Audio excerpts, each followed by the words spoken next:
Here's the ultimate for storing your locomotives.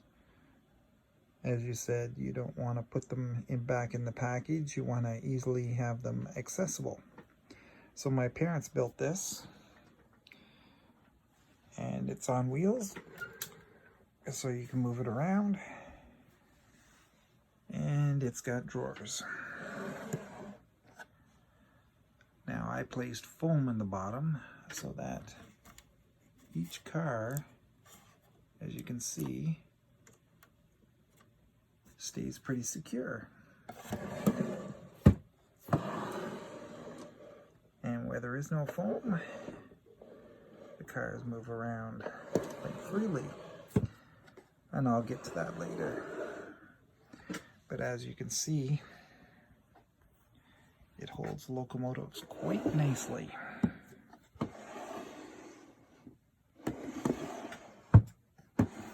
And you can get them out.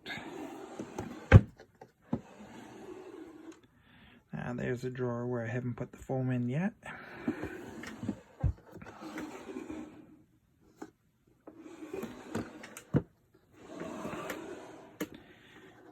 So as you can see, it works out really great.